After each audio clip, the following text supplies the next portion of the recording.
Here we are. Welcome to this exciting day. I have Nick Loper on, and I know I've been promoting his awesome book, 1K, Oh, look at that. 100 Ways. Got it. Thank you for sending this to me. And I'm so happy to have this time with you. I know you're a busy guy with, as we were talking before we jumped on, you got a whole bunch of stuff going on, let alone running a business. You have kids and and moving and all kinds of fun stuff, huh, Nick? Yeah, this is like the corner of the house that is like not totally in shambles right now. It's like everything else is boxed up, and we're trying to get ready to for the moving truck to come next week. Oh gosh, boy, I know it's always all at one time, isn't it? It's all, it's all it's all good. It's kind of like these different like sprint periods, and we've heard this from Side Hustle Show guests as well, where it's like you wouldn't want to run at this pace for long. But you can kind of, if you can see the light at the end of the tunnel, like, okay, you can hold your breath and get it done for a short period of time. Yeah, exactly. So before we'll start to dive in a little bit, I wanted to introduce you. I know some of the KDP for B2B group has been so excited to talk with you, and I've been telling them how excited I was to have you on, and tell them a little bit about what you do and how this all came about with 100K 100 Ways. Yeah, I guess for the last 8 years, I've been hosting the Side Hustle Show. It's a weekly podcast dissecting different part-time business ideas, creative ways to make extra money, and the marketing tactics surrounding those businesses. And so prior to that, like my path out of the corporate world was a comparison shopping site for footwear. That was like my original side hustle. Okay. It's kind of like it was called shoesniper.com, and it's it's the most recent iteration. But so that was my thing. I kind of naively thought I could just be the guy that sells shoes on the internet, and like a lot of businesses, it had a finite lifespan. And I'm very fortunate, very grateful to have started a bunch of other projects on the side from that business after I quit my job, most of which, for full disclosure, totally flopped, totally failed. But a couple did stick around. One was a directory and review platform for virtual assistants called virtualassistantassistant.com, which I just sold late last year. And then the Side Hustle Nation brand and podcast was the other projects kind of started in that time frame. That took on a life of its own and kind of became the main focus pretty shortly after. Mm-hmm. Yeah, I think that sometimes I've been in business since I was 22. I had brick and mortar, a salon, running the whole shebang, and then I got into Amazon selling really not full-time exactly, but 2014. And there's been, different, selling, OARA, buying product and reselling it, doing all the pieces. So I think as an entrepreneur, we're always kind of, not necessarily the shiny object, but I'm always kind of shifting and looking for multiple streams of income. And that's how KDP for B2B got started for myself, as I was doing KDP and not really selling as many books as I would have liked to. So that's how that got started. So I totally can relate with what you're saying of how we kind of shift and evolve into different types of businesses as markets change, as you learn more, or as your lifestyle changes as well. Is that how you felt too? Yeah, we definitely see, and this is common amongst podcast guests too, it's like what they are working on today isn't always the idea that they started with, but it was that willingness to get started that kind of maybe this next opportunity kind of came into view. So we see that over and over again. And I like your call. It's like, well, choosing what's next doesn't mean choosing what's forever. So just kind of seeing what else might be out there, being open to those opportunities. It's a fine line, right? Being open to those opportunities while focusing on what you got to get done. That's always the thing. Don't get too spread out, but it is true.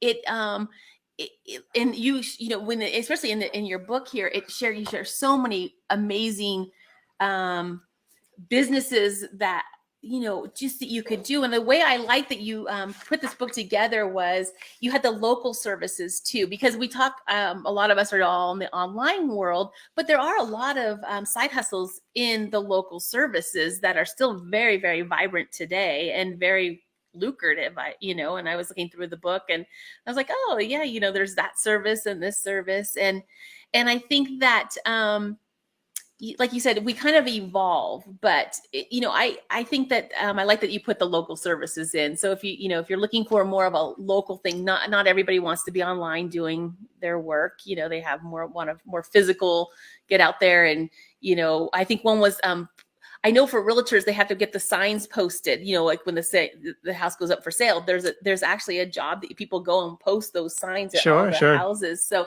and then the other one was freelancing. A lot of side hustles with the freelancing. I think that we've seen a lot of that especially during the pandemic. I'm sure you have noticed the increase in how many online and freelancing businesses have started. Yeah, for sure. The local side of things is one of the areas that I'm probably most excited about right now, just because a couple of reasons. Number one is like the entrenched competition for a lot of local home-based services, excuse me, is just not that tech savvy. So if you can bring some digital marketing know-how and just, be able to speak the language of your customer base, a lot of, millennial homeowners and kind of younger generation homeowners who are used to Amazon Prime, like just make it easy for me, right? Yeah. Like I don't want to fax you for a quote kind of stuff. Like sometimes they don't even have a website, so you make it easy for people. I think there's an opportunity to play in that space. Yeah. We've seen people do really well with like home cleaning services, with mobile detailing services, with pet waste removal services, like not necessarily even specialized skills required, or you can go learn them. Or what was kind of interesting is like, it was never about me doing the work. Like the home cleaning people were like, no, it was all about, us playing better operators, better marketers, better administrators. And then we just go find professional cleaners to go do this stuff. And I was like, that's so great. That's kind of cool. We called it the drop servicing model, where it's like, drop servicing. That is very, very interesting, because if you think about it, it's kind of like what a lot of some of other companies are doing. So if windows or refrigerators servicing or like appliance servicing, if you could kind of more the coordinator and finding the people who are the professionals and have them go to different places, I think is just fabulous. Yeah. And you think a lot of these local businesses, there's no dominant regional or national player. And even on a local level, it's kind of like, kind of a crapshoot on who you're going to get. And so the hiring side is always the challenging side, like trying to find reliable people who know what they're doing. But I think there's a huge opportunity in that space to kind of become that well-known local or regional brand.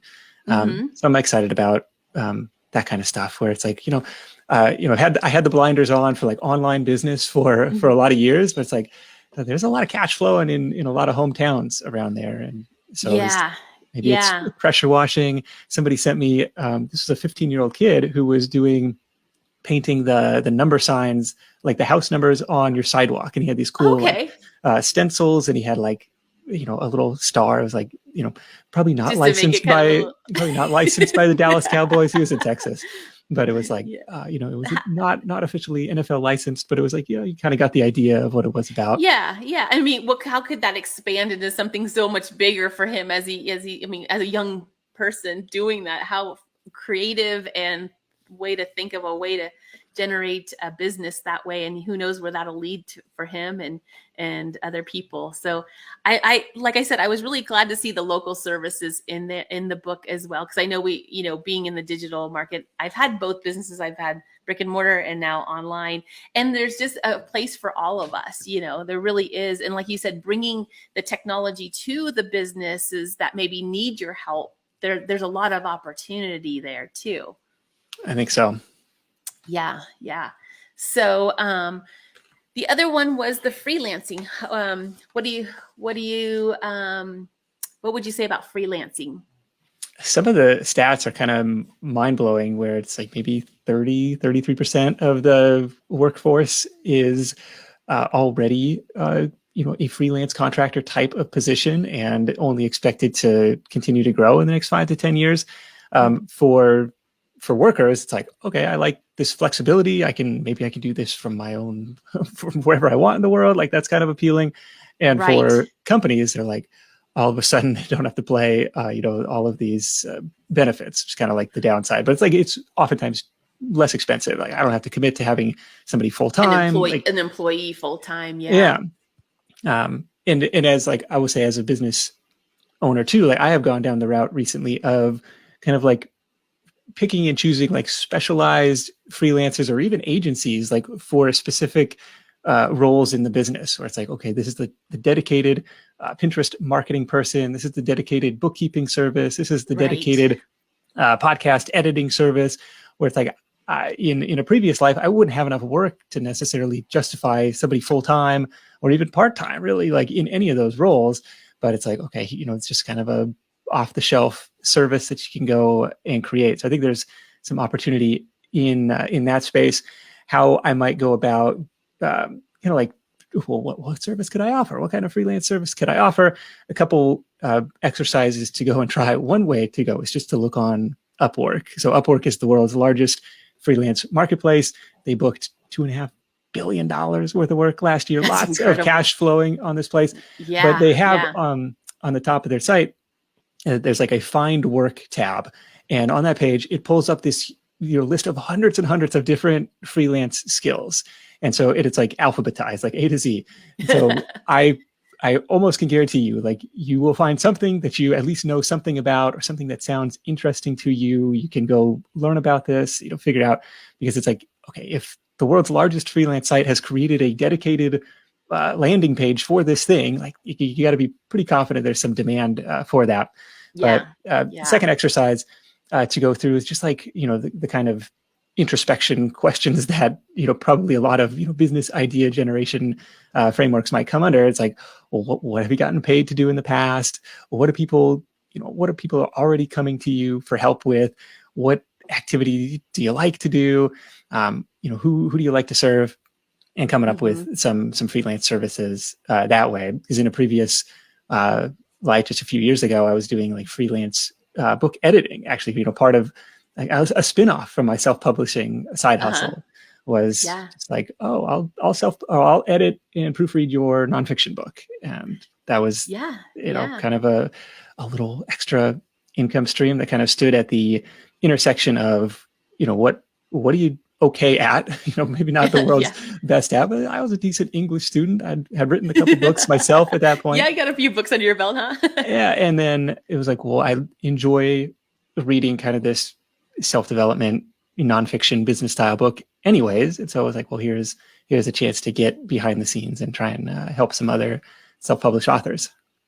Yeah. And I like, I in our KDP for B2B group, I talk a lot about if that's, say you like to go out and talk to the businesses and, get the book sort of the process going, but you're not great at doing the layout, or you need help. They don't have a logo, but they're asking you now, I need a logo for my business. So these are great places to either think about partnering up with people, or to go to Upworks and look at those kind of things too, as a place for, there's multiple places for people's skills to be, and I always say, either partner up with someone has those skills and you can leverage those. Some people are great at talking with the businesses, and some people want to sit behind the computer and really design. And so you have a place in the market for sure. So you just sometimes got to narrow that down. But, I know a lot of people that work on Upworks or use Upworks to find those people. So I agree with you completely. So that was like some of the best $50 I've ever spent on Fiverr was like book formatting help for the Progress Journal, where it was just like, how come these lines won't you know what? Yeah. Somebody else already knows how to do this. Like, let's let them do what Sometimes they're good at. We just have to let it go. We just have to find the right person, have them do the job, and that is something that is hard for some of us to let go. Yeah. But like you said, for $50 in your time, it's so worth it. So worth it. And then we have the online businesses. That was another category in the book, is online businesses.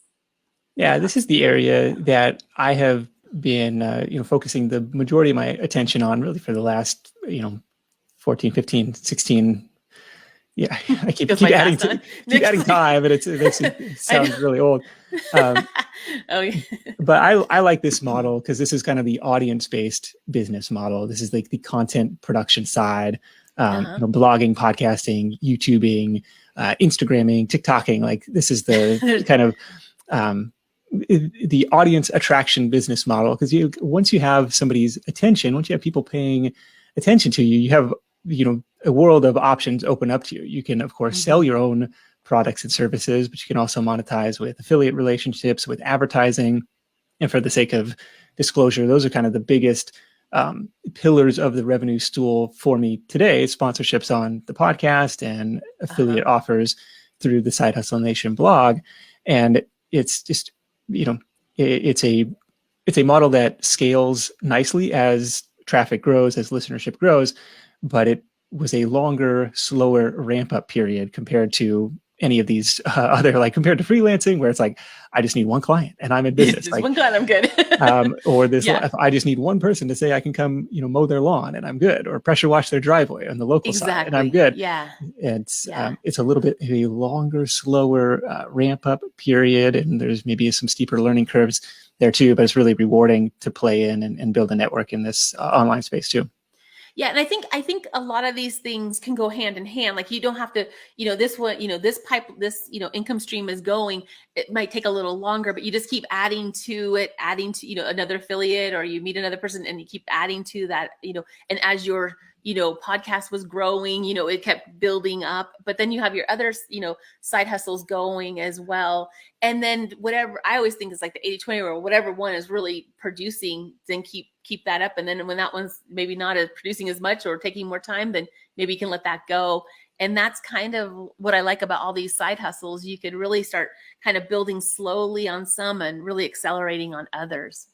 Yeah, one of my favorite ones in this online business example was This Week in Craft Beer. There's a couple guys like in the UK who probably went through the same kind of like Venn diagram exercise of like, well, what are you really interested in, and maybe what could you get paid to do? And it's like, well, let's do a podcast and newsletter about beer. It's like, oh, okay, and I forget how much they were making, but like they were making a pretty decent go out of it for what was probably just like a hobby experiment to throw out there, and hey, let's see what happens with this. You never know. And that's the thing too, is, and a lot of times people always say, well, a lot of people do this already, but you are very unique as a person. You bring something different, and your audience will, you'll build up around you, that the way you speak, the way you are, the topic you're talking about. Because a lot of people talk to me about that too. And they'll say, well, it's already saturated. Even with KDP, we're talking about books, and anytime it's like, oh, it's saturated. But there's so many niches and places to be, or podcasts that you can create, or topics, blogs that you can talk about. So I think don't limit yourself. Beer's a topic that would seem very saturated, but they had something unique about what probably the topics they were talking about, and they made it work. Yeah, I think they were, that's an interesting point. And I think you've done an awesome job of this, because it's like, low content has been done, KDP has been done, print on demand has been done, but like, okay, what's the unique spin on it? And it's like, it's this for businesses, like this B2B angle that hasn't necessarily been talked about. So if you kind of make that slight little pivot. Just pivot. Yeah. Like I said, that little pivot, it really does open up a lot more opportunity than I think people give themselves or think about. They think, well, it's already saturated, so I'm not going to do it. But like you said, if you just pivot something just ever so slightly and hit a different market, because there's so much opportunity out there. And I think that you couldn't serve everybody if you even tried, Yeah, I'm trying to think of some other example. I mean, like for the Side Hustle Show, there were already dozens of, entrepreneur interview podcasts. Does the world really need another one? But it's like, okay, the angle is like, oh, we're going to really focus on the side hustle thing, which I don't know, but it worked. And so you see, same thing with the virtual assistant site as well. It was kind of directory sites were already a thing. Review sites were already a thing, but nobody was really covering like this specific industry yet. And so it was like, okay, there's an opportunity to kind of like out really some space kind of like narrowing down the topic or whatever the service is, narrow it down to more pinpointing. Like you're saying, when you say the word side hustle, it's like people resonate. Oh, I know what, that's extra, money on the side, it kind of resonates with people. And I think it's grown probably more into a lot of income streams, and that kind of is another way to say it. But you're absolutely right on that. When you talk about creating these different pieces, just keep dialing it down a little bit deeper and see where the gap is. There's a gap in a lot of these markets that people aren't tapping into. Yeah, one of the other examples of kind of that like narrowing down was Mike McRitchie. So he does resume services, but not just, I'll do resume and LinkedIn services for everybody. Is like, no, I really focus on like mid-level senior management telecom professionals. And it's like, that's where that's where I spent my career. That's where I can add the most value. Like, so if you are that person and you're looking for help, like he is the go-to guy for that. That's like, kind of where as soon as that person comes up and says, I'm a senior executive, yeah, that guy's name pops into your mind, I'm sure. And that was kind of the topic of actually today's episode on the podcast is on like winning jobs on Upwork. And it's like, okay, the guy started out as he's like the self-taught web design guy. I just learned from free classes and watching, tutorials on like how to do this stuff. And so, started off, practicing for friends and family, and then finally got the confidence to go charge for this stuff. But, one of his early wins was saying like, and just happened like one of his demo clients or one of his early clients was using this optimized press plugin, which is not as popular today as it was, a few years ago. But so he put that in his little profile, and very few people had that.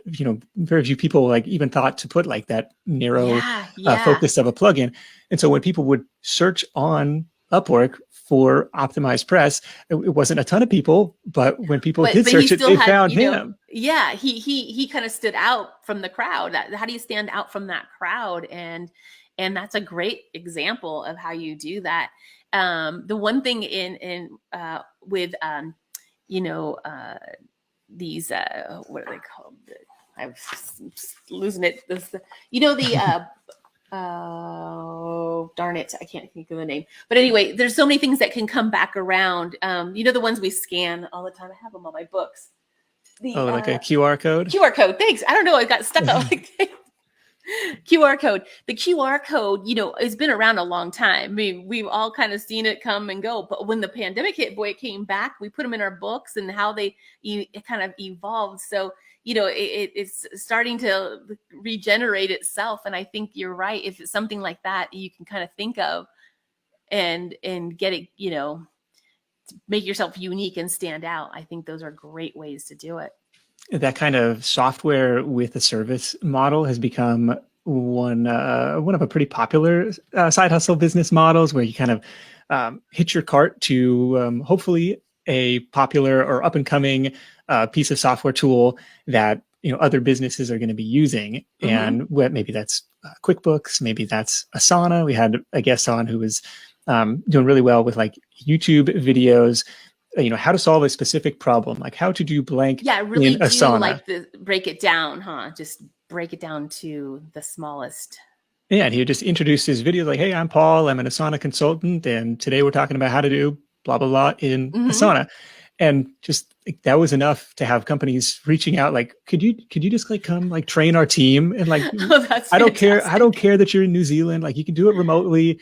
And it was like, dude, so he was doing really well with that. But we've seen people do the same thing with Salesforce, with Optimized Press, with any number of different software products. Yeah. And the cool thing is like new stuff is always coming. Like there's always new tools. Like could you be the go-to person?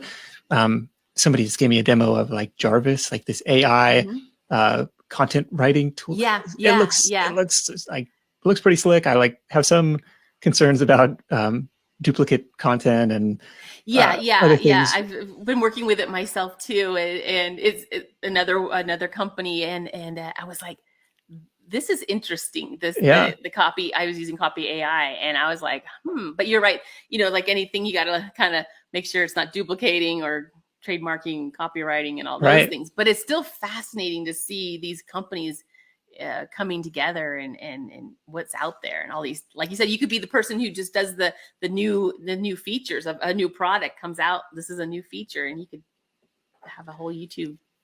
Yeah, if you're kind of like early adopter on these things, you become a trusted resource. One guy who is like crushing what I'll call like tutorial YouTube is Kevin Stratvert, and I think his channel is just Kevin Stratvert, but he's like a former Microsoft guy and just like does these like demo videos, tutorial videos on Microsoft products. He's got like 750,000 subscribers at this point. Like I haven't, like, I've been trying to get him on the show, and he's he's a celebrity, so I can't get a hold of him. Oh, I'm sure you'll get him. I'm sure you'll get him on there. But that is so true. It's like there's so many great things to do with the online businesses, and then the e-commerce and physical products. That was the next topic in your book, and you want to elaborate on that a little bit too? Yeah, and this is kind of where the KDP stuff comes in, is maybe kind of a hybrid model where it is a physical product, but you don't necessarily have to touch that physical inventory. No inventory, yeah. We see a lot of, this is kind of a low-hanging fruit for a lot of people, like their first, toe dip into the side hustle waters, maybe with clearing out their attic or clearing out their garage and selling stuff on Craigslist or selling stuff on eBay or Facebook Marketplace. Yeah. Like I would totally count that as side hustle stuff, but ultimately you're going to run out of personal inventory to sell. So, that's when you got to figure out a way to source consistently. And you mentioned retail arbitrage, online arbitrage. Actually, next week's episode is on online arbitrage. Yeah. So looking forward to getting that one out there. We see people, specializing in like textbooks or print books and doing the book flipping thing. Yeah, that was big for a long time. And then we kind of, my husband's more into the private label products. We do a lot of private label products and sell them on multiple platforms. But you're right on a physical product, because when we were doing retail arbitrage and online arbitrage, it's hard to find. It's kind of harder to sometimes find the product. But when we started getting the idea, you start going down to a private label product, and that market's still very strong and going as well. And it's nice because it's more consistent income stream, because you know what product you're going to sell, and you build that store and everything. So just very cash intensive. It scales. That is true. That is very true. Yeah. It can scale. Like if you find a hit product, it can scale quickly, and you're just plowing everything back into more inventory.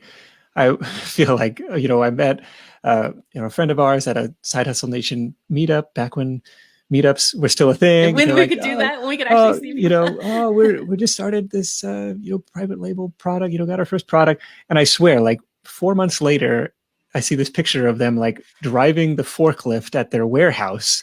It's like something blew up. And then we talked a couple years later, and they're like, "Oh, we just got our Q4 shipment is on its way." And they're like, 1 or 2 shipping containers. I was like, "How much does that cost?" And they're like, $600,000, $650,000 or something. I was like, "That's like house. That's like houses." Serious. But yeah, cash intensive business, but definitely something that has for sure the potential to scale, the potential to be an attractive acquisition target down the road. Like there's a pretty clear exit path from that type of business too, if it's a brand that you build and other sellers want to acquire rather than building up on their own. Yeah. No, I agree. And so how can people find you, Nick? I have a banner. I'm going to get that going. I have you have your side hustle. I put that there. That's your show. And tell everybody a little bit about your show. Like what is the show about? Obviously it's side hustles, but like kind of in a nutshell.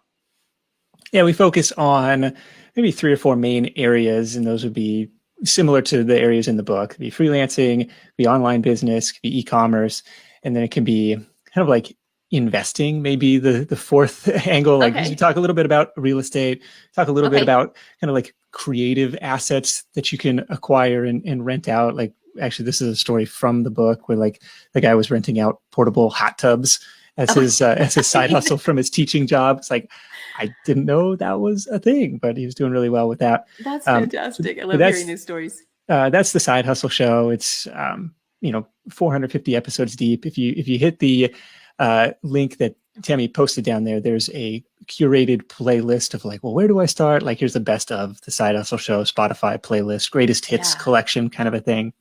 But yeah, pick and choose, make your own playlist. Other than that, sidehustlenation.com/ideas might be a good place to start as well. This is 100 plus, side hustle ideas, money-making ideas, where hopefully you get some creative juices flowing. You have 8 or 10 different browser tabs open by the time you make it down to the bottom, saying, I want to learn more about that. Let me take a deeper dive and see if there's a specific article or episode on that thing.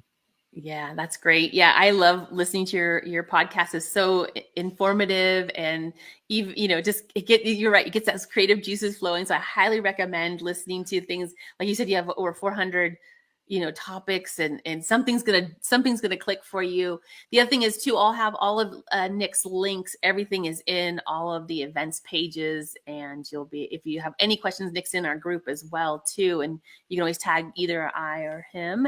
Sure. And we can and then this is where, let me get this one going too. The book is on Amazon. Went away.